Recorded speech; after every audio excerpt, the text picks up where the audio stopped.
வடகிழக்கு வங்கக்கடலில் நாளை மறுநாள் புயல் உருவாக வாய்ப்பிருப்பதாக தற்போது தகவல் தெரிவிக்கப்பட்டு இருக்கிறது. விவரங்களை செய்தியாளர் தாயுமானவன் வழங்க கேட்போம். தாயுமானவன் வணக்கம். இந்த புயலால் தமிழகத்தில் எந்தெந்த பகுதிகளில் எந்த அளவுக்கான மழைக்கான வாய்ப்பு இருக்க போகிறது தாயுமானவன்? வங்கக்கடல்ல தற்போது 2 வகையான சுழற்சி என்பது நிலவி வருகிறது.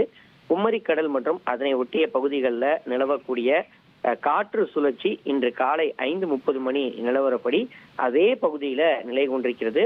இதன் காரணமாக நாளைய தினம் குமரிக்கடல் மற்றும் அதனை ஒட்டிய தென்மேற்கு வங்கக்கடல் மற்றும் இலங்கை பகுதிகளில் குறைந்த காற்றழுத்த தாழ்வு பகுதி புதிதாக உருவாக வாய்ப்பிருப்பதா இந்திய வானிலை ஆய்வு மையம் தகவலை வெளியிட்டிருக்கிறாங்க.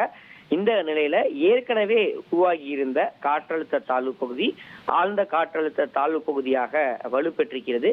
மலக்கா ஜலசந்தி மற்றும் அதனை ஒட்டிய தெற்கு அந்தமான் கடல்ல நிலவக்கூடிய ஆழ்ந்த காற்றழுத்த தாழ்வு பகுதி இன்று காலை 5:30 மணி அளவுல அதே பகுதியில நிலை கொண்டிருக்கிறது. அடுத்த 24 மணி நேரத்தில் மேற்கு வடமேற்கு திசையை நோக்கி நகர்ந்து தென்கிழக்கு வங்கக்கடல் மற்றும் அதனை ஒட்டிய தெற்கு அந்தமான் கடல்ல காற்றழுத்த தாழ்வு மண்டலமாக வலுவடைய வாய்ப்பிருப்பதாக தகவல்கள் வெளியிடப்பட்டிருக்கிறது.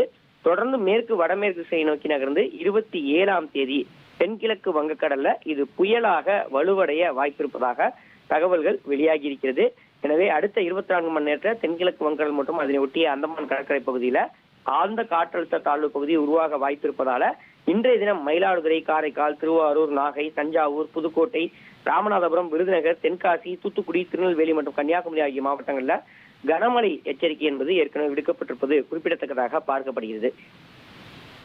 விவரங்களுக்கு நன்றி தாயுமானவன்.